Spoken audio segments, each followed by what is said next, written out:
Hey, Oh, okay. I guess it is. It is what?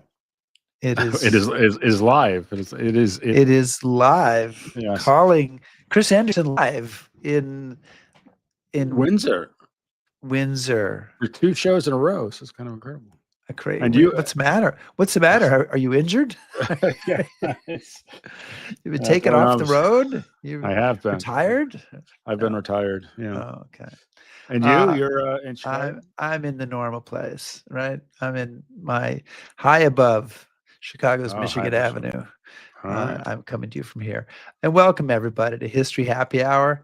And thanks to Stephen Ambrose Tours for helping to bring you this show. And check out their rich offering of military history tours at Stephen Ambrose Tours. And look, whether you're watching live, whether you're watching on replay, maybe you're not watching at all. Maybe you're listening to the HHH podcast. Yeah, we're glad you're here.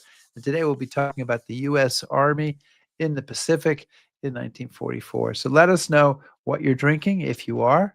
And Chris, we should thank everybody who's a top shelf patron. Absolutely. We thank you very, very much. Absolutely. The list is filling up, but honestly, we have ways to add names. We have ways, and we'd like to try some of those ways. So yeah, we'd like to experiment with that. So you can join us as a top shelf patron at www.patreon.com/History Happy Hour. So I know there's all sorts of exciting football coming in. Don't tell us any of the scores, please, everybody, because some of us are trying to wait and find out later. Don't ruin it. Don't ruin it for Chris. They're gonna lose. Don't ruin it for Chris. Don't ruin it for me. That's right. Yeah. Chris, who's out there? Who's watching? Yeah. Lizzie Borden is joining us from London, and Jim Booton from Mississauga, Canada, which is always good. Xavier, so we're international. Good to see Xavier again. Doug McCord, Jan Kemp Boyle from St. Louis, so probably just down the street from John. Yeah. All right.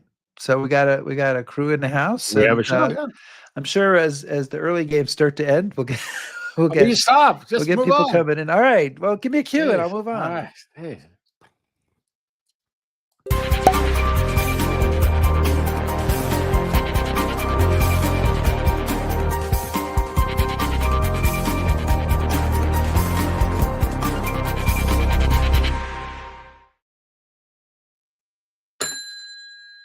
The bar is open. Yes. And today we're going to talk to historian John McManus, who's returning to History Happy Hour for the second time to discuss Volume 2 of his Pacific War trilogy, Island Infernos. John is a highly regarded military historian. He's an author. He's a professor of military history at the Missouri University of Science and Technology. He served as a visiting professor at the U.S. Naval Academy. He's published 13 books, and he is the co-host of the fairly new video and audio podcast World War II Live. So we're here live with the World War II Live co-host, John McManus. How are you doing, John? Doing great. Thanks for having me on, guys. Appreciate it. John, what were you doing 1 year ago today? 1 year ago today, I think I was interviewing you. Yeah. Yeah. Nothing like a little self-promotion. Oh, yeah. There we were at Rogues Gallery. Yeah. So that was for another podcast I do called Someone Talked. And as you see, Rick and I are sitting there with John Long and April Cheek Messier at the National D-Day Memorial. So we had a good time there. That was the day that I came up and I was convinced that we'd already interviewed you, and I think I managed to convince you of that as well. I thought you had too, honestly. Yeah. It was so memorable. Yeah. So we got a little confused. John, in our last interview about Volume 1, we talked about the fact that most people don't realize that the Army far outnumbered the Marines in the Pacific. So this is a very interesting series, and this particular book starts in January 1944. So what's the situation in the Pacific, broadly speaking, for the U.S. Army at the dawn of 1944? Yeah, the U.S. Army is becoming a really formidable beast by that point in time. It had sort of weathered the worst, which of course was the catastrophe that happens in the Philippines in 1941-42. And then since then, 1943 had been a pretty big year of turnaround operations on New Guinea. but also, obviously the invasion of Tarawa features an army side to the equation too. At an island called Macon, you have an invasion there by the 27th Infantry Division. The War Department was starting to prioritize sending more ground combat power to the Pacific, in part also, too, for the logistical side, too. The Marines had invaded at Bougainville in November 1943, and the idea is to begin securing all the sea lanes of the Solomon Islands and to cut off the famous Japanese naval base at Rabaul. And so the Marines had done that initial work, but then you're going to have multiple army divisions. The 37th in America, in particular, they're going to man a major perimeter there, and some pretty heavy fighting is going to happen in 44. So you're starting to see, just like in the European theater, an army that had taken some lumps, but had learned lessons and was becoming quite formidable in terms of its combined arms and its firepower, its ability to launch amphibious operations. And 44 then is going to be really a pivotal year, just really similar to the European theater. So, John, I'm picking up on that. What can you say sort of about the evolution of the Army's amphibious warfare doctrine? I mean, what does the Army look like in 44 and how they do things that maybe they didn't in, say, 42 or 43? Yeah, it's just so much more professional, Chris. I mean, certainly we've got more landing craft at our disposal now because of the American shipbuilding and industrial might. So obviously you've got more LSTs, you've got more famous Higgins boats, all this kind of thing. But really, I think the biggest thing that has changed, say, from 42 to 44 is working very closely with the other services, especially the Navy. And part of it is just like the unglamorous side of operations, like how you load ships. I mean, like how do you prioritize the cargo and how do you coordinate with them in terms of, like, let's say you're the Army staff officers and you're working with the Navy staff officers. They're going to tell you, well, this is the amount of room we have. This is what you can transport in terms of material and people and whatever. And now we got to figure out how we reorganize all of our tables of operation and equipment and then our units. I mean, you name it. So by 1944, this had come a long way. It wasn't where it's going to get to. I would argue that the capstone of it begins late 1944 in the invasion of Leyte, which is a massive operation. In terms of American ground combat units sent ashore, it's larger than the American contribution to Normandy in that sense. But so in the beginning of the year, we are just starting to get to that point. Okay. John, can you talk about some of the things that make fighting in the Pacific different than fighting in Europe? I was starting to make a list when I was reading your book, and maybe you can hit a few, and maybe I'll cue you on a few later on in the interview if you don't hit them now. Yeah, I mean, everything is just really difficult in the Pacific because in most of these places, there's just no infrastructure. You've got to build whatever roads you need. You have to improve upon any harbors that could be there. And that's so like a lot of the depot companies are going to be doing that in engineering units. Aviation engineers have to basically build airfields and air bases from scratch.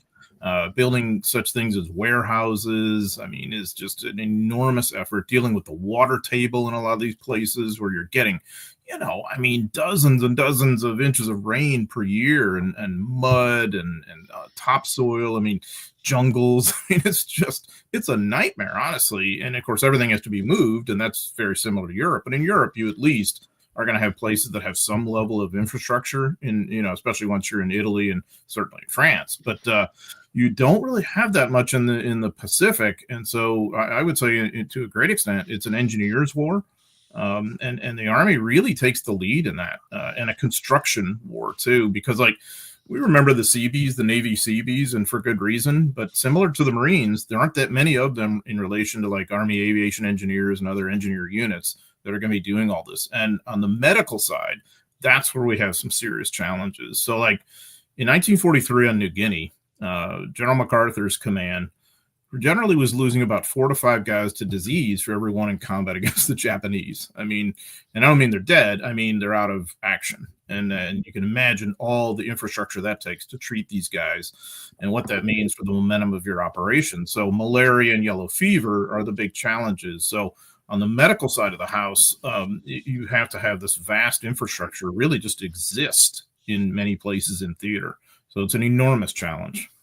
So, and picking up on that, John, maybe, and I don't want to put you on the spot, but just to kind of put him on the spot. Come on, let's do it. All right, well, Rick said I could do it. Right No, over let's here. just give me some concrete examples of the logistics, and by that I mean, we say, well, the Pacific's really big, or it takes a lot. What in terms of like maybe how hard is it to move a division, or like, what is actually involved in actually getting to the theater and sustaining it? Yeah, I mean, it takes well over 30 troop ships just to move a division, much less to supply it once it's ashore. Once it's ashore, you're probably talking about shipping multiple times that amount of shipping just to Right. keep it sustained. And usually that's going to be LST, so it's a different kind of ship. So the ship that's taking us from point A to point C or wherever is a classic kind of APA troop ship, just like you have in Europe. And of course, you can imagine the global demand for those ships as we're trying to send ground combat power overseas in all these places. So scheduling that is an enormous challenge. But then, like I mentioned, let's say once we land on Bougainville, once we land on Los Negros or at Hollandia, just to give a few examples of invasions that happened in 44, Kwajalein, now you're talking about really probably anywhere from hundreds of thousands of tons of shipping or more just to sustain those ground units once they're there. Bougainville is really interesting, I think, as a case study because the Marines invade in November. By February, March 1944, the Americans have basically created like their own city there, like a perimeter city. They're on the map that you guys are showing there. You can see that perimeter there. And then you can see that little island right offshore, a couple of them there. They become little airstrips and little staging areas. And then like anywhere near the coastline that you see within that perimeter is the rear. And that means warehouses. It means refrigeration plants, like even something, like churches that are built, basically tent churches, baseball fields. I mean, like basically American life going on there. But you can imagine how difficult it is going to be to sustain that way of life with this lifeline that goes all the way back to the West Coast, certainly the Hawaiian Islands, but also to the West Coast too. Yeah. It's just a constant conveyor belt of shipping that has to be in place to do this. Well, just since we're looking at Bougainville, how far is it from the shore here to the apex there of the triangle, which is where some of the very fierce fighting takes place? It's not far. I don't think the scale shows there. It's a few miles. I mean, it's a very intimate setting. And yet what I think is so interesting about it is that, like I mentioned, anywhere close to the coastline there, it might as well be a different world than what, say, like if we're up there on the front lines of the perimeter at what our world is. Because basically up there as combat soldiers, we're living in log reinforced bunkers and holes that have been built in this kind of continuous perimeter. And then you go, half a mile back, they're living the rear echelon lifestyle. Now they come under Japanese air raids sometimes. And of course they're within Japanese some mortar fire and maybe some artillery fire, but the Japanese have a heck of a time getting heavy weapons through that thick jungle, to bombard the perimeter the way they otherwise might have. It's a little different than Guadalcanal in that regard, even though they have a tough time at Guadalcanal with that too. But so I think it's kind of interesting, the experiential difference for American soldiers, depending on where you are and what your job is. If you're an American infantryman in the front of that perimeter, your days are very different than the guy in the rear getting the chance to play baseball or working in a warehouse or unloading ships or something like that. It's completely different kind of thing. So, John, I just came back. I was in Italy for a month, and I was trying to explain the overall strategy of the Mediterranean theater operations to my groups. And you can't really, because it just seems to be one sort of, I don't know, happenstance after another, and there doesn't really seem to be a coherent or clear plan. So in dealing with the Pacific, what exactly is the plan or the objective for 44? Or are we still trying to figure this out? By the time we get to 44, we really do have something of a kind of clear plan, I guess I'd say, in the sense of competing theaters. Nimitz's theater, which is, much of the Pacific, north, central, south, is focused on the famous island hopping, of course, that they're going to have from Tarawa onward. And of course, The Kwajalein operations, Operation Flintlock in the Marshall Islands, that's really their centerpiece at the beginning of the year. The core of their fighting that'll happen throughout the year, of course, happens in the Marianas in the summer of 1944, which you could argue, I mean, those are among the most important battles in the entire war against Japan. Absolutely. MacArthur's Southwest Pacific area, his focus, of course, is getting to the Philippines. But he's a long way off, as we get to on New Year's Day. He's a long way from that, and he's spent the better part of a year and a half kind of bogged down in New Guinea. So that's why the invasion of Los Negros in February 1944 looms as so important to capture a key airfield that allows him to have some mobility to advance farther westward. But the other thing I'd mentioned too, it doesn't just stop there. The Army's involved in continental operations too. Of course, famously, Joe Stilwell is working closely with Chiang Kai-shek, not happily, obviously, but the whole China-Burma India thing, which has now become a ground campaign, basically a regimental-size American infantry unit is going to be trying to secure road routes across North Burma in a heavily jungle campaign. That's Merrill's Marauders, who are pretty well known. So the Army's also involved in that too. They just don't have as many ground combat units to devote to that. And obviously they're fighting alongside British Imperial forces and the Nationalist Chinese. It's an allied effort, much more so than it is, say, in MacArthur's theater in the Southwest Pacific area, in which he's starting to kind of leave the Australians behind as we get into 44. And in Nimitz's theater of operations, it's primarily American units doing a lot of the ground fighting at that point. So I don't want to overdo the big picture here, but I threw this map up, which is actually from the last time we talked to you. And MacArthur's area, the Southwest Pacific, that's the box in the lower left, right? That's Right. kind of where he is. And then what's the area that Nimitz is operating in? Everything else. Pretty much everything else. Yeah, exactly. Except for the continental side, like China and Burma and India, that's Stilwell's ballywhack. But Stilwell's preoccupation is creating that landward route of supply from India into China. That's what the whole North Burma campaign is about. But yeah, I mean, Nimitz, you get a sense of his challenges there just glancing at that map. I mean, look at the vastness of that theater. And obviously, one look at that map tells you how crucially important sea power and sea lanes are. But I point out, as I point out in the series, that's all great. But at the end, someone has to secure the land objectives. I mean, you just simply have to have that. And so that means you're going to have to deploy a lot of ground combat power to do this. And as I mentioned the last time I was on, the Army presence in the war against Japan is going to grow to 1.8 million soldiers. I mean, that's not Army Air Forces either. That's Army ground and service forces. So that's the third largest military force this country has ever sent overseas to fight a war. So it's an enormous commitment. Can I follow up, Chris? I guess. Grudgingly. Wow, I'm feeling the weight there. No, I just, you mentioned some battles, and I think Kwajalein, Hollandia, Los Negros, Bougainville, I'll add Biak, I think. These are all intense battles. You write about them in great detail. Fairly large numbers of troops are involved. I'm going to wager that hardly anybody has heard of most of these battles. So why don't we know more? I mean, people probably know about MacArthur and invading Leyte, and of course they know about Guadalcanal and Iwo Jima and Okinawa.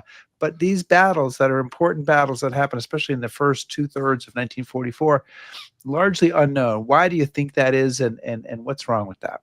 They're fought in very inhospitable, unglamorous places that didn't mean much to Americans before and kind of haven't since. So it stands in complete oppositional difference to, say, Normandy, which is at the centerpiece of our historical memory of World War II. And honestly, you guys, when I think about this, it kind of bums me out in the sense that there's all these guys like from the 7th Infantry Division, say, who fought at Kwajalein, or this 1st Cavalry Division who fought at Los Negros, or the Americal and the 37th Divisions at Bougainville. I mean, just name a battle, who fought just as hard as people in Normandy or anywhere else that's more famous, but never had that great tribute, and popular memory, which I think is a shame. but there's only so much room there, right? So, so the point I try to make in this book and the others is that, these are really crucial battles to the defeat of Japan, and they may not be that well known, but it's really, if you really want to understand what the war was, what went on, why it turned out the way it is, you really just can't understand it without delving into these battles. I mean, and certainly you don't understand the average person's experiences there either. It's so that to me, if you want to understand what's going on in the war against Japan, you have to kind of dive into this unglamorous jungle maw. Okay, well, so I'm going to pick up on that, and I'm going to bring in. There were two questions from Wally Morrison. I'm going to kind of add to that. One, Wally says, "Did Nimitz and MacArthur split of resources make sense?" And then he also asks, "How important were the Philippines really versus Somoza?" And I'm going to kind of cap that by saying, make a case for the Southwest Pacific area, because objectively, I just look at it as MacArthur's vanity project. Yeah, well, of course, I mean, far be it for me to defend MacArthur on a lot of levels, but we kind of dealt with your love of MacArthur. No, but I mean, realistically, I you look at the map, and I just love. Yeah, exactly. In quotes. No, it's a fair question, Chris, and Wally's questions are good. So yeah, I'd like to take them all on. So the Nimitz-MacArthur split. Let's cover that first. We live in a world of reality. The reality was in World War II, there was just absolutely no way that either the Army or the Navy was going to submit to control of one officer from one or the other service to control the whole Pacific War. And we just looked at the vastness of that map there. It's really questionable whether anyone really could. I mean, that's just ginormous. Even, we tend to forget, even in Europe, Eisenhower, once he becomes SHAEF, head of SHAEF, he's not in control of the Mediterranean theater of operations. So we kind of have a split theater there too, in that sense. So I do think in a practical sense, this did make some sense, but in the political / military geopolitical realities, this is simply what had to be done. So we end up with a kind of compromise between Nimitz and MacArthur. Nimitz is very determined to cooperate as much as he can with MacArthur. MacArthur quite the opposite sometimes. Yes, somewhat less. So I think Nimitz exercised a lot of forbearance there, and I think I think the structure will work probably more because of Nimitz than MacArthur, honestly. But I think in the end, though both were opposed to it on some level, I do think that it at least worked to a pragmatic extent. Now, Philippines and Formosa. Well, before that, let's talk SWAPA, because you don't have the Philippines or Formosa without SWAPA. Okay. Right. Well, if we could go back to that map there, like the vast theater map. Sure.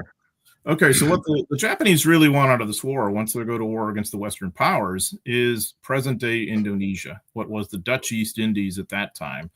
And the reason they want it is the resources that they can access there, especially oil, but also tin, rubber, all sorts of other goodies that the modern Japanese industrial economy and war effort really need. And if we're trying to help somebody find that, that's the Sumatra, that's Java, that's all that whole area? Borneo, that whole, a bunch of islands there. And of course, Indonesians suffer among the most of anybody on the planet in World War II in terms of loss of life. In part because of the Japanese presence there.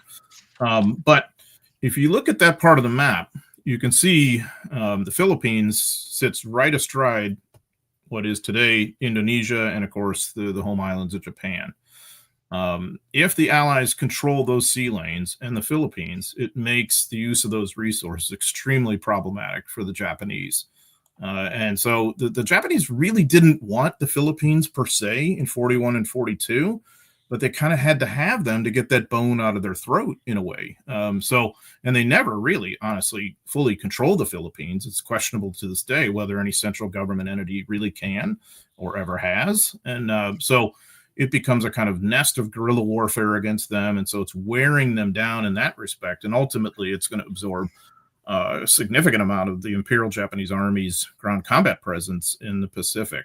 So on that level, it makes some sense, much less also to the kind of political level of this was an American colony that was moving towards independence. So the Senate had passed the Tidings-McDuffie Act in 1934 saying, we're going to give the Philippines its independence in 1946. And so there were some, certainly MacArthur and many who supported him, that believed we owed it to the Filipinos to liberate them once we had lost control of the archipelago in 41 and 2. Now, I'm not advancing this as fact or whatever. I'm saying that could be an argument for it. Now, that then takes us into a discussion once we are coming back in 44, whether to go to the Philippines or Formosa. And this is debated, of course, at very, very high levels much of the year. And we all know where MacArthur comes down on that question. Not hard to figure that out. Now, Ernie King, the Chief of Naval Operations, basically the head of the Navy, feels very strongly we have to get to Formosa. That's present-day Taiwan, just in case anyone hasn't heard that. Right off the coast of China there, right? Yeah, exactly. Right off of the Chinese coast, and that had been a Japanese colony with a lot of different, mixed ethnic heritage and whatever else. But King is of the opinion the Philippines are ancillary. We can sort of bypass the Philippines. We can blockade the Philippines. We can move closer in this direct line to Japan. And looking at that map and the geography, I mean, of course, that's kind of inarguable. But the question is, too, what kind of response are the Japanese going to have? How is Nimitz' flank going to be threatened from Japanese forces coming to the west if you don't deal with them in the Philippines and farther to the southwest?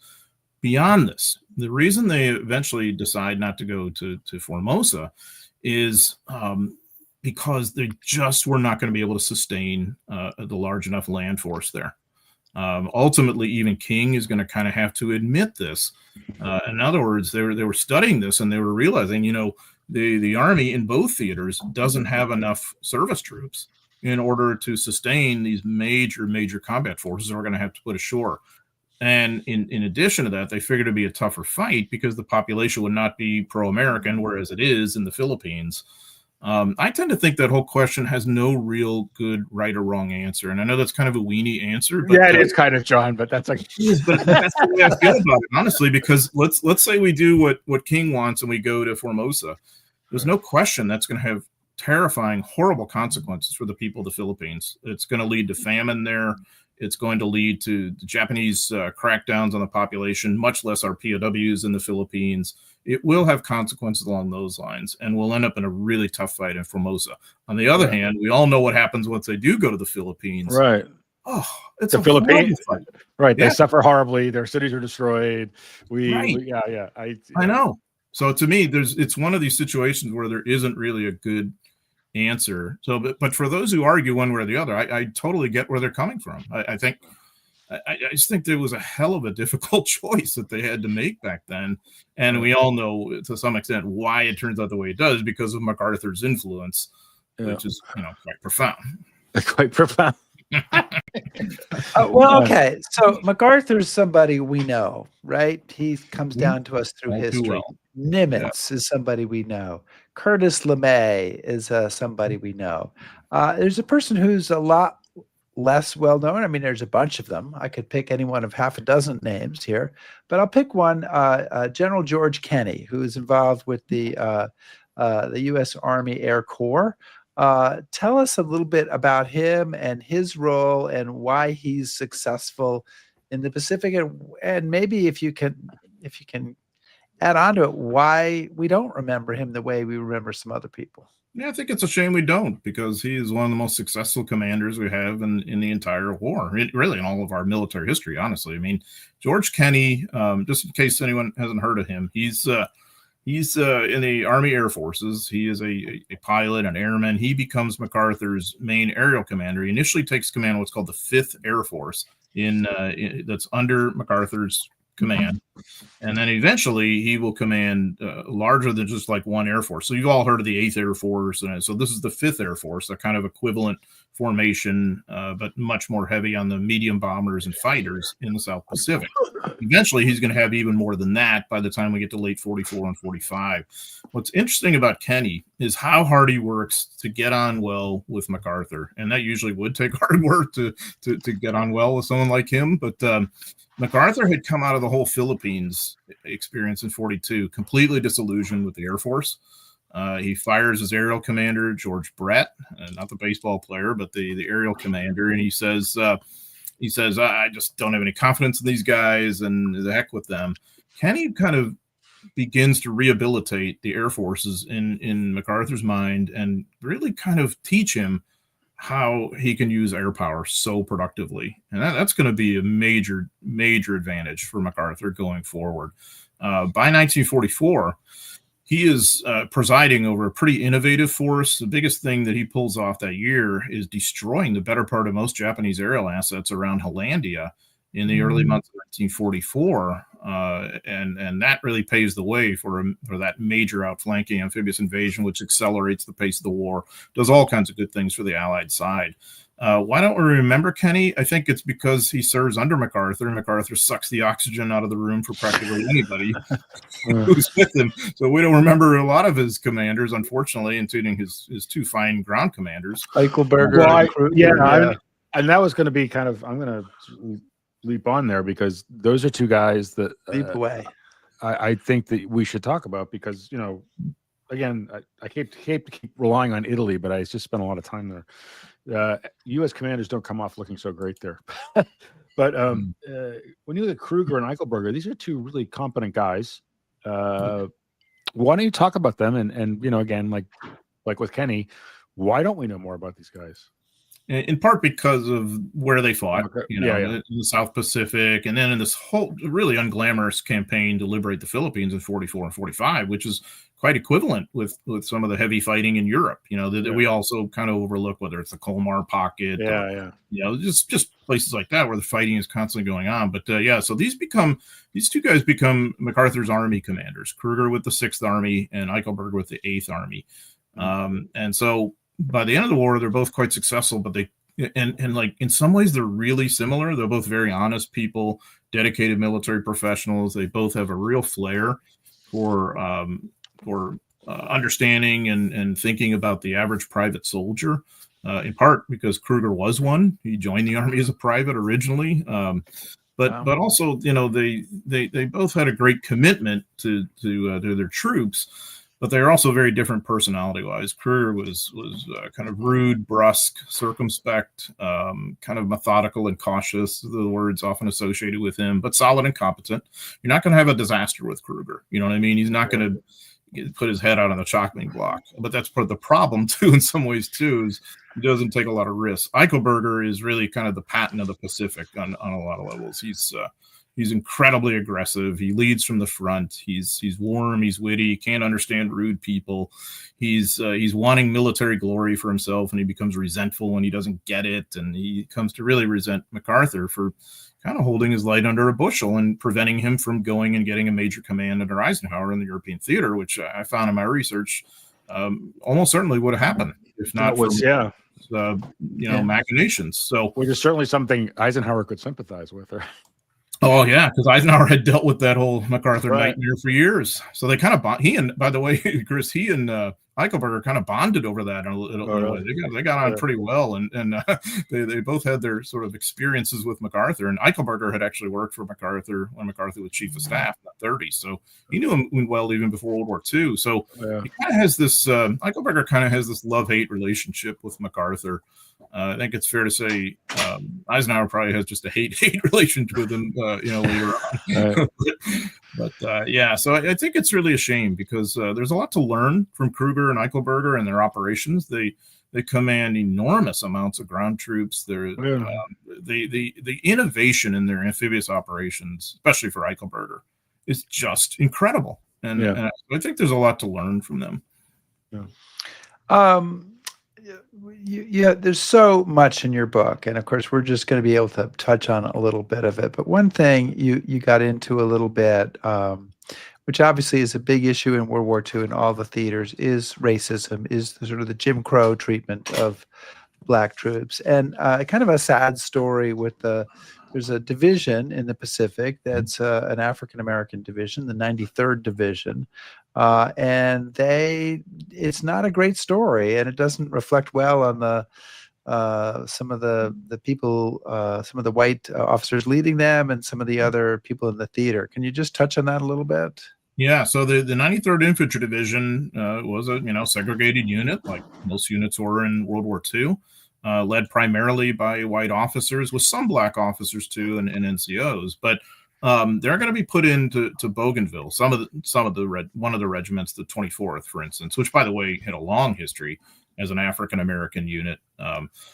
But be that as it may, they're basically operating within this larger reality of an America that's deeply divided over race. And of course, we all know who really get shots in relation to race on the eve of World War II. It tends to be the segregationists, this kind of white supremacy that's in play in parts of the country. So the 93rd, my point is, from like an operational combat perspective, cannot just ease its way into action like any other unit. Like any other unit we could talk about today, where we'd say, they had the 90th Division, say, that had its first action in Normandy. It took some lumps in the hedgerows, and then it got better. The 93rd couldn't operate that way because of the issue of race, because of the toxic sludge, I call it, of Jim Crow racism that pervaded a lot of the country, because there were all sorts of people, white segregationists, who wanted them to fail, and are just thrilled for that possibility, and to sort of buttress their argument that African Americans were inferior, and thus that would justify making them second-class citizens. And then in reaction to that too, you have a growing civil rights movement. That's why I think World War II, one of many reasons why it's so incredibly important, because the civil rights movement, the modern civil rights movement, comes out of it and does lead to some real change in the country during and after the war. So you have these two diametrically opposed kind of political viewpoints that are clashing. And so, like, the second group are trying to highlight anything good the 93rd does. They're the greatest ever. Sort of like that mythology you had for a while with the Tuskegee Airmen, that they never lost a bomber in combat, which comes out of a media source in World War II. And the 333rd, the Tuskegee Airmen, were amazing, but they're human beings too. I mean, it's okay if they lose a bomber here and there, like any other unit. But so that was the problem, is that there were so many people wanting to tear them down, that the reaction of those who wanted real, meaningful and better change was to build them up to beyond maybe what was true. And so you see the same thing with the 93rd. They end up with a kind of tough patrol that's not particularly well led, that goes sideways early on in Bougainville.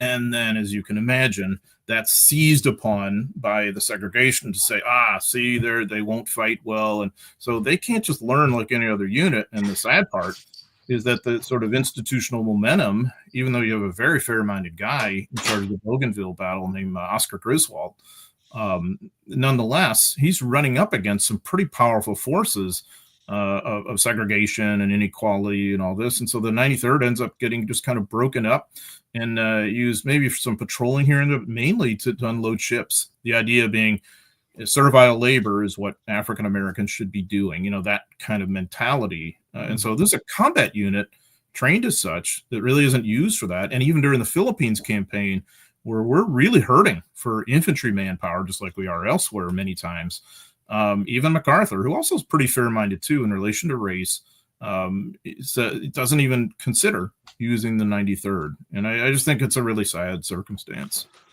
So, John, speaking of that, I wanted to ask you a little bit more about the divisions that are in the Pacific. Now, for some reason, and this might just be coincidental, it's a two-part question, but the first is, why are there so many National Guard units that get sent out there? Do you know? And the other question is, I was thinking when I was reading your book about Michael Doubler's book about how American divisions evolved in combat and got better in Europe. So maybe, you could talk a little bit about these divisions that are in the Pacific, how they're prepared for this, how they perform, how they evolve, something about them.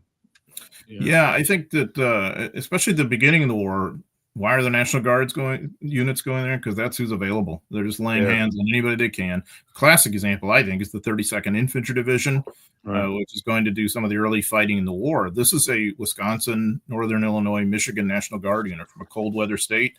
By all means, let's send them to the South Pacific where it's 95 degrees and 80% humidity, right?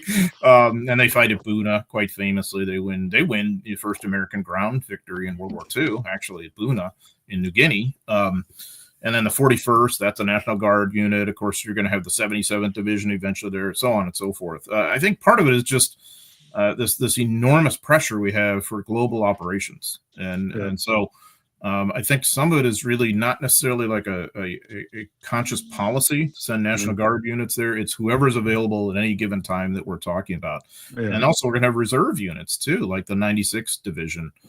Reservists that are then called into active service. You see a lot of that too. What you don't see as much as you do in Europe is the units with a regular army tradition sent there. And so that's one thing that is a little bit different. The evolution of combat that we'll see, a lot of it has to do with learning how to exist in the jungle, how to fight in the jungle. Which then morphs into later in the war how to fight cave to cave warfare. So really the answer to all that, I think they find out, is a lot of combined arms and as many close-in weapons as you can get. I mean, that's kind of the lesson of Tarawa, too. I think that the Marines are learning is we need a lot of satchel charges. We need flamethrower teams. We need bazookas. It's the same thing with the Army. Well, picking up on that, is the Army and Marine Corps talking about this? Or are they kind of evolving on their own and coming to the same conclusions? The majority of the time, when they're well led at the senior level, they are talking about that. They are working together. They are training together. So the example I give you on the good side is under General Roy Geiger, who's a Corps commander. He's a Marine Corps commander who has, for instance, the 77th Division under his command at Guam, and then he's got about a division and a half of Marines. Everybody's on the same team. Everybody's working together. Everybody's fighting together. Everybody is looked at the same way and trained up the same way and will fight much the same way. I do argue in this series, when you really look at the spear point, Marines and soldiers tended to fight very similarly in World War II, though we don't always think of it as such. And the Army generally would have more access to some heavier artillery, maybe, and more combined arms. That's true than the Marines sometimes. But overall, when you look at the spear point, they tend to fight pretty similar, and there's a lot of respect there. It's at the higher levels where the tension will happen sometimes. So, like maybe between a couple of generals named Smith. Yes, maybe like my Smith v. very Smith, dear friend Holland Smith. Right. So tell us. So you've got a U.S. Army division, 27th, commanded by General Ralph Smith, who I just want to say is probably the most well-read expert on the French military in Europe in the U.S. Army. So and of course, and he speaks French. So of course, and he's married to a French woman. Yes. Right. And who, by the way, lived to be 103. I think he died in like 1998. He was the last division commander from World War II, and he's under a force commanded by General Holland Smith, whose nickname is. Howlin' Mad. Howlin' Mad. Yeah. Okay. Little conflict there. So tell us about that, and how does it not reflect on the differences between the Marine Corps and the Army? Well, Holland Smith is determined to make sure there are differences between the Marine Corps and Army and to exacerbate them and make them worse. Holland Smith is a classic example, I would argue, of how one toxic... Look, say what you think, okay? Don't hold back. Because you're usually a lot more neutral in these things. You're usually a lot I know, I will say some good things about Holland Smith. Really? Okay. Yeah, I will, don't worry. Not too many, okay. In this case, he's a classic example of one toxic individual in a leadership position can wreak havoc. This is a guy who is so biased against the other services, not just the Army, but the Navy too, that he detests.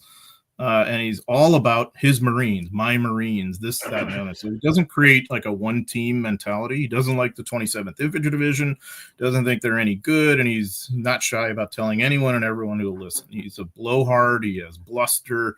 He paints himself. This is the issue I have with him too, guys. He tries to sort of project this whole demeanor like he's this world-weary combat Marine. Holland Smith had earned his commission basically through influence. His father was a very influential lawyer in Alabama. And initially Holland Smith was going to practice law under his father, but he didn't want to do that. And so he was looking at a military career. Ironically, he was thinking of being an Army officer originally. There just wasn't a slot available for him. So he kind of gets his commission through influence, not through the Naval Academy or OCS, like most Marine officers had. And that's no easy route. He became, here's the good part, the thing I'm going to say about him. He becomes over time really one of our leading theorists on amphibious operations. He certainly knows that. And I think had he been in a training command during this war, he would have been a major force multiplier. The fact that he's in a combat command in an inter-service setting is not to his strength. So he projects himself as a combat Marine, but he's seen very little action in his life. And in the Battle of Saipan, he spends most of his time in the rear at a CP or aboard ship, basically plotting to basically fire Ralph Smith, while Ralph Smith is actually on the front lines, dodging death. That's the 27th Division coming ashore at Saipan. Ralph Smith is a lead from the front guy. He comes very close to getting killed even before he is relieved. So I just think for Holland Smith to kind of call people out and say they're cowards and whatnot, I think is just outrageous. I think the 27th Division didn't deserve that. They fought pretty well. And I think you also, if you're going to fire somebody, you're going to make all these statements, you need to go and visit the front line yourself and fire them face to face and really assess things yourself. He doesn't do that. So when he creates this whole Army Marine Corps brouhaha out of that mess, it's his privilege to fire Ralph Smith, of course, as a superior. But I think most would agree it wasn't a good call. And then he turns it into a kind of Army Marine brouhaha that then leads to really bad things for the American war effort, which I think is just a shame. And so, Nimitz basically realizes this and kind of kicks him upstairs after the whole Saipan thing, because the Army basically says, we're not going to serve under this guy again. And I don't blame them one bit. They just didn't respect him because of the way he had operated, not because of that he fired Ralph Smith, but all the circumstance around it and how he kind of is calling out the Army, like they're all cowards kind of thing. It's just really, kind of beyond the pale. So, John, as we're running out of time, I mean, again, as Rick said, there's a lot to unpack here. But there's some things that really kind of struck me. And one of them I wanted to get you to elaborate on a bit was you talk about a scared Japanese intelligence officer retreating through the jungles of New Guinea, and he's got a big briefcase full of stuff that he probably doesn't want to lug around, and he throws it into the swamp or a pond or a lake near Sio, New Guinea, and it's full of all the Japanese Army code books, which I had never heard anything about this. And A, tell us about this, and B, why don't we know more about this? Seems like a major bit of news. It is. It's such a game changer. It's the craziest thing that happens at did you know about this before you started researching the book? I've never even heard of it. I knew a little bit about it because I had met Ed Dre many years ago, and he was the leading scholar. Yeah. But I didn't know it well, Chris. I mean, I didn't know the real ins and outs and the larger implications until I did this series, honestly. And so, so we don't know who this guy is, but I would argue he, in terms of damage to the Japanese war effort, right? I mean, I can't think of anybody who did more. I mean, so what happens is that he abandons, like you said, the code books in this, I don't know how to say it, like a steamer trunk of some kind, plunge it into a swamp, and he figures, all right, nobody will find it there and it'll all be destroyed by the wetness and whatever. But the really bad thing is he tells his superiors the code books are destroyed. Because they're supposed to burn them, but they couldn't because it was so wet and moist and it was so difficult in the jungle. That's understandable, but to kind of lie to your superiors so that they think, okay, well, we're good. I guess none of that has been compromised. Well, predictably, of course, the Allies, the Australians, are the ones who find this stuff. And it's really quite ingenious. So MacArthur had an enormous headquarters complex, of course, back in Australia and in the forward HQ in New Guinea. He has what's called the Allied Translator and Interpreter section. And so they had been through the whole war capturing a lot of Japanese material, including diaries, and translating a lot of it. And so this becomes sort of Exhibit A that they're going to work on. They use early microwave technology to basically bake the pages so that they become preserved and readable again. And they basically have the better part of many of the Imperial Japanese Army's operational codes in 43 and early 44, which then allows them to understand the Japanese order of battle and the disposition of Japanese forces on the north coast of New Guinea, which then allows MacArthur to plan the Hollandia invasion, which outflanks them and really accelerates the whole war onto the Philippines. So it's an enormous game changer. It's really interesting. Yeah, it is very interesting. Well, and on a smaller scale, you have a section where you write about the Merrill's Marauders. And one of the things that I found interesting in that is that this unit, which is fighting in Burma as part of an offensive under General Joseph Stilwell, they have, I think, 14 Nisei soldiers, Japanese Americans for them. And that intelligence is also powering a lot of what they do, right? Absolutely. I mean, and these guys are serving all over the Pacific, not just with Merrill's Marauders. The Japanese Americans are going to the Pacific, and they are serving in that same kind of role of like interpreters, intel people. I mean, there's several guys who are operating with Merrill's Marauders who are right there at the front lines with these guys. There's a guy, Roy Matsumoto. And he's amazing story. Well, it's incredible. Yeah. And so he's just one of many. But yeah, in his case, so if you can imagine, Merrill's Marauders are operating like deep in the North Burma jungle. So they don't really have a continuous supply line. They're being resupplied by air. And you can imagine the challenges of that. So they're basically outnumbered by the Japanese, but the Japanese don't know where they are. And it's all a very confusing kind of maw. So Matsumoto, of course, is a Japanese speaking guy, is a Japanese American. And he is able to tap into one of the main Japanese phone lines and eavesdrop on their conversations. It just so happens that the unit he's eavesdropping on speaks a dialect of Japanese that is similar to Matsumoto's family. And I'm not a Japanese linguist, so I apologize. I didn't know the specifics of that. But as he later told it, he could understand them, and then he could report what was going on, to the larger command. And so they know then a lot about Japanese movements and intentions. They know where the Japanese bases are. It's one of the reasons why Merrill's Marauders could operate the way they had with that kind of mobility in the jungle setting and really run rings around the Japanese, and because of Matsumoto and several other guys too. He's up in a tree, right? Yeah. He's like peeing in his pants because he can't step away from being up in his tree to listen in, because what he's doing is so important. Exactly. He couldn't get away. Yeah, he's peeing in his pants. This is war, Incredible story.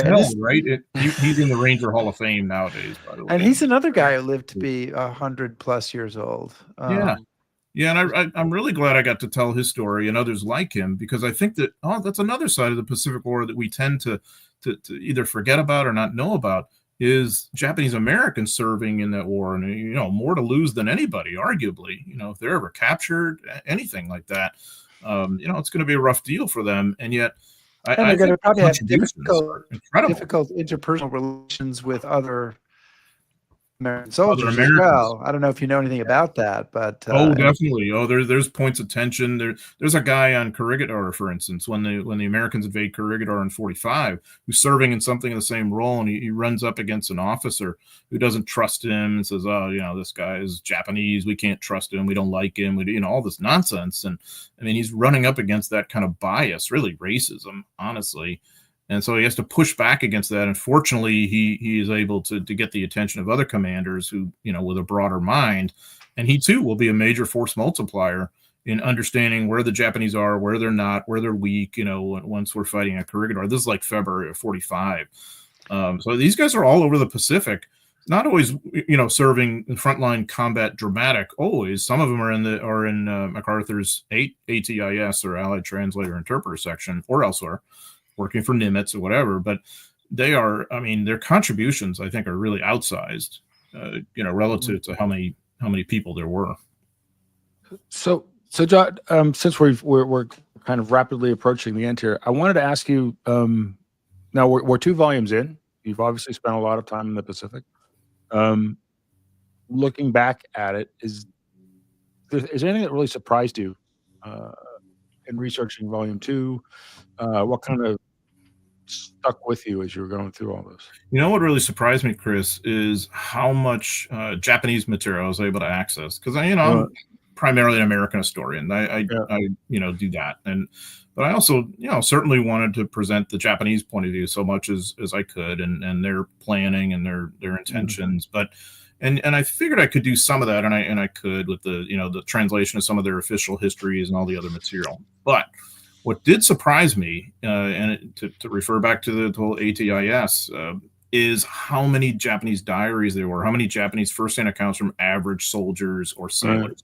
It was fascinating because this stuff was captured by Allied service people and then translated, and then it remains in the archives to this day. Now you have to wade through a lot of chaff, the stuff that's very innocuous or not interesting, but then you get to a lot of really interesting material. And for instance, like in the first volume, Fire and Fortitude, I had diaries from people who were actually at Buna, basically manning this doomed perimeter against the 32nd Division and the Australians. I mean, it was really interesting to get their human story. Yeah. It's very poignant on it, and very sad too, because they're just young guys like the Americans, and want to live, and they care about their families. And so I like that I was able to portray that you can see the quote enemy as human, because that's the sad part of war, is that we tend to dehumanize. And I think sometimes history can be that way too, just not intentionally, but because of whatever sources are available to us.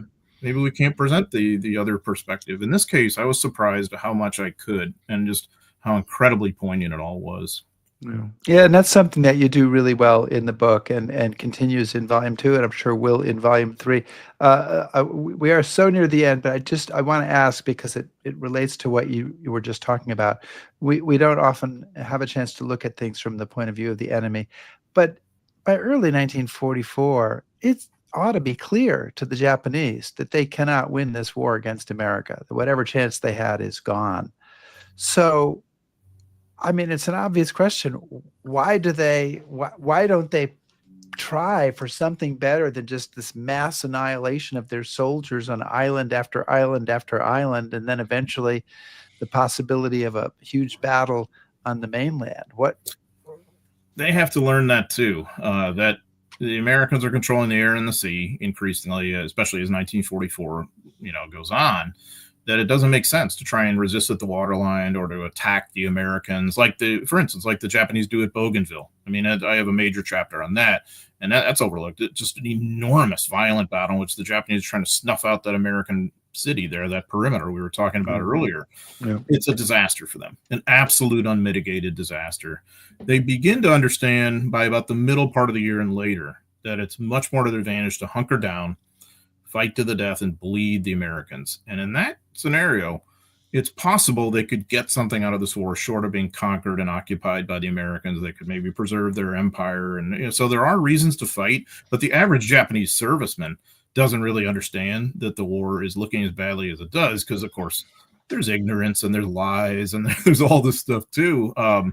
So I think that what really shines through to me about it all is, and I think we tend to either not know about this or overlook it in the West, the average Japanese in the war viewed himself as a liberator, liberating fellow Asians from white colonialism, especially those fighting on the Asian continent, but also elsewhere in the Pacific. And what they don't realize is Japan is just going to be another imperial power of another stripe, and much worse, really, arguably, than the white imperial powers ever had been. So, especially in the Philippines. So it's very disillusioning for many Japanese to kind of see that over time. And that becomes, in a way, the kind of point of disillusionment, certainly, but the point of anger for them, maybe by the end of the war, because I think some of the most savvy among them are realizing that they've been kind of played by these hyper-militarists in Tokyo who have plunged Japan into this war and really used them on many levels. It's really quite sad. John McManus, thank you so much for joining us today on History Happy Hour. John's book is Island Infernos. It's the second volume of his 3-volume history of the U.S. Army in the Pacific Theater. We'll have him on sometime next year to talk about volume 3. Can't wait to see what happens. Right? How is it all? Oh, don't give it away. How is it all going to turn out? But John, thank you so much for joining us again today, and best of luck to you on everything that you're doing. Yeah, thanks for having me. Thanks, John. It's been a real pleasure. Thank you. All right. It's such a good interview. I know he can still hear us, so I know it's you're just buttering him up, right? You are, man. I can see it now. He's laughing at you. Yeah, he should be. He should be. Next week, Chris, we'll have on another author. What a shock! Oh, really? Yeah, I can't even believe it. No, David Nassau is going to come on to talk about his book, The Wounded Generation. You've heard a little bit about this, right? Yeah, I'm really looking forward to this. It's a kind of a topic about the war that doesn't really get enough attention. And I know we've talked to Keith Lowe a bit about his books, and he's really interested in what happens when the shooting stops. And this should be equally as informative. Like what does the quote unquote greatest generation do when they get home? Yeah, and yeah, sort of what's the story behind that? So looking forward to that. Thank you everybody for joining us today. Please subscribe to us on YouTube, follow us on Facebook, shout at us on Blue Sky, listen to our podcast, back us on Patreon. And if you want to look at some of our 276 previous episodes, please feel free. historyhappyhour.com. Thanks everybody. Stay safe.